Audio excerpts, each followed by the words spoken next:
My name is James Megan, and this is Cooking Vegan with Megan.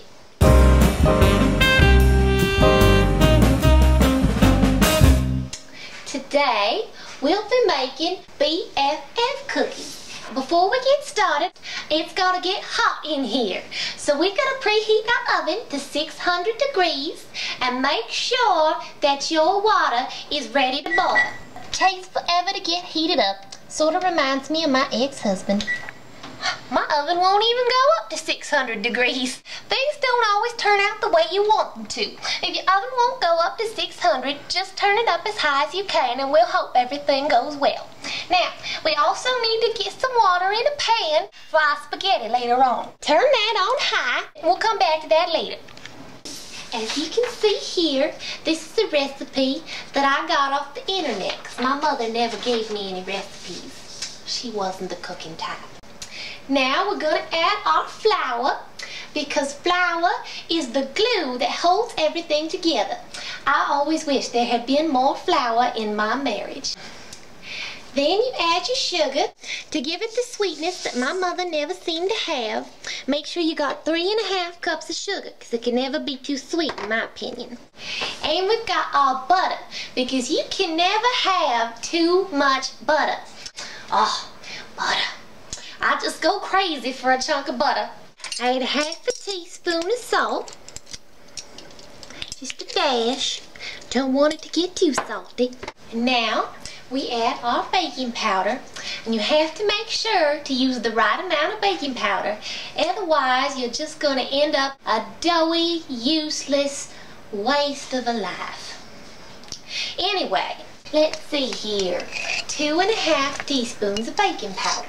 We've got to stir that all up together because togetherness is what brings happiness. Now we add a tablespoon of coffee to remind us of the bitterness of life. Then we've got our shortening. I always loved shortening because it makes everything creamy and fluffy. Now you're going to need a fork to mix that in. Chop it up real good into tiny, tiny little pieces, like how my husband chopped up my heart when he gave me those divorce papers. Gotta make sure it's minced up real good. Otherwise you can't go hoeing around with little short skirted hussies in Las Vegas. Now we add our milk, like mother's milk. Oh, if my mother would have breastfed me, I think my life would have come together much better. Stir it real good. My father always said that I was too slow, and that's why I never had any friends and nobody picked me on sports teams. But I wish he could see me now, just whipping up a storm. It's looking a little pasty and chunky. I'm thinking maybe this recipe on the internet wasn't so good. You know, people on the internet, they think they know everything, but really, they're full of poop. God, it's just so hard to stir up, getting all gluey like this. Which is good. It'll be good for the molding process of making our little BFFs. It does sort of look like boogers though. Now we're going to make our BFFs. Be sure to flour your pan real good. You know, you just got to have lots of flour, like a flour party. Now, you're going to take your boogery looking glob, and you'll put like there's a head probably. That would be a head. My husband's head always seemed a little big to me. Now you don't gotta worry too much about smoothing out all the lumps of your little BFFs, because honestly, it's probably better to start out with a lumpy gross body, because it's way too hard and painful to watch it get lumpy as you get older. That's how I've been feeling lately, missing my 27-year-old self. And he's gonna need some arms and legs so that he can run away from whoever he ends up marrying. It's starting to come together, sort of looking like my spineless jackass of a husband. Oh, well, this does look like it's going to be real appetizing, doesn't it? I'm getting excited. His torso looks a little short. I'm going to need more flour, maybe try and push him like that. Yeah, get his legs longer. His legs got to be longer than his arms, otherwise he'd be a freak. I'd like to break my husband's legs, but that's illegal in most states. Oh, my precious little man. Now I just got to make him a wife so they can get married and he can break her heart. God, men are so stupid sometimes. Now, you're going to need a cutting board, and you're going to need a really, really sharp, pointy, dangerous knife. You know, in case you feel like finding your ex-husband by tracking him down with Google Maps and then maybe stabbing him repeatedly until he can't use his penis anymore. And some brown sugar. I gotta get me some brown sugar later. And about 6 cloves unground, 3 almonds, 3 frozen raspberries. Now they've started to melt a little bit and look kind of sad, sort of like how my boobs are looking these days. 3 olives. I do love olives. I like to eat them off the stick when you have a martini. That just drives the boys crazy. And then you're going to want some mushrooms. I've only got 2 mushrooms, but depending on how thick you like to cut them, you might want more than 2. Then we got 6 sticks of spaghetti, unless you want more intestine. You know, the small intestine is supposedly like 50 feet long, so you might need a lot of spaghetti. And 8 toothpicks for the bones, though toothpicks wouldn't really work as human bones because we just snap right in half.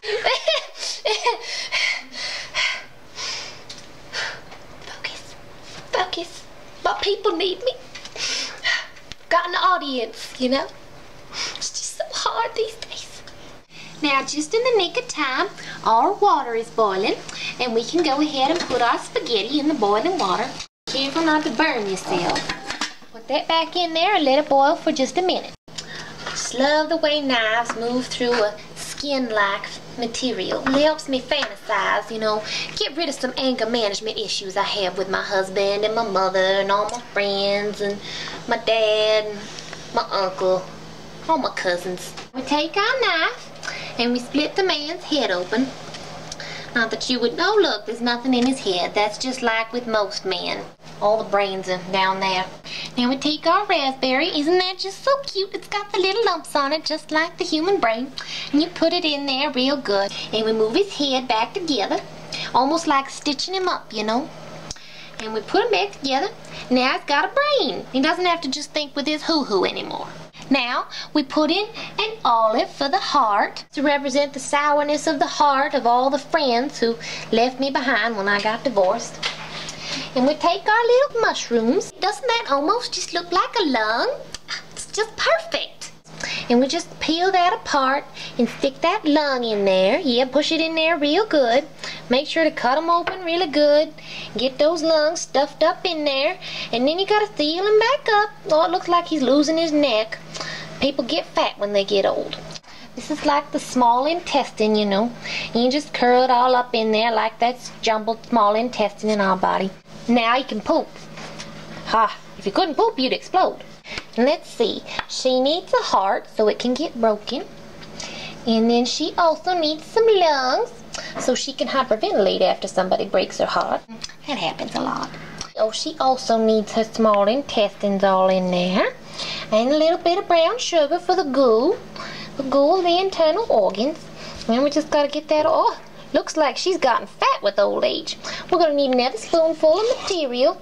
Here, put that on top of there. Now we take our toothpicks, which we'll be using as bones, and you just stick it in there, slide it in real good. Ouch, that looks like it hurts.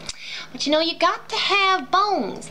Otherwise, you'll end up all limp and useless, just like my son. He just sits around all day. He's so lazy, he won't even bring my grandkids over to see me anymore. Nobody comes to see me anymore. Now we take our cloves to make eyes, because you know they need faces, because the face is the window to the soul. Now, with these you can't really see, but most people don't use their eyes to see anyway. Don't even notice when a friend of theirs is having a total midlife crisis. Anyway, then you take your almonds for a mouth. Never did like almonds. You know they've got cyanide in them, which says something about kissing. And kissing is poisonous. Now we take our BFF cookies and we get ready to put them in the oven. You just open the oven up and slide the heat so they're all nice and toasted warm. Now you're going to want to set your timer for 2 hours.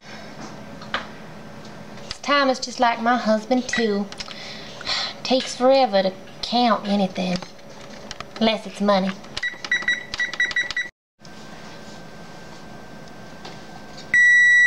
Well, looks like our cookies are done.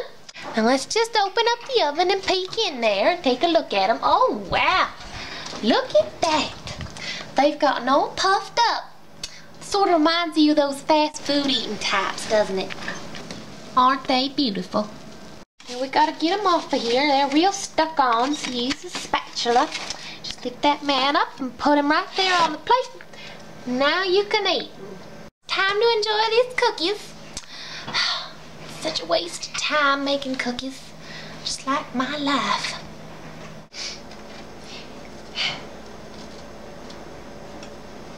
Bastard.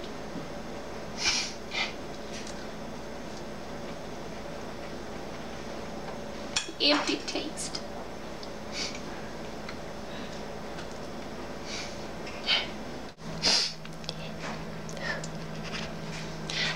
Got something in my eye. Oh, look, just some flour. Something.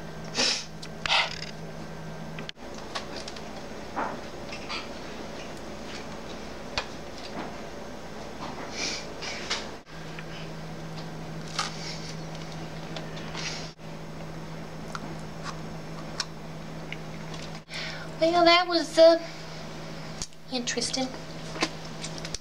Yes, it was probably a bad idea to put those coffee grains in there. Sort of messed up the texture. You come to think of it, 3½ cups of sugar is a little too much. They're a little burnt.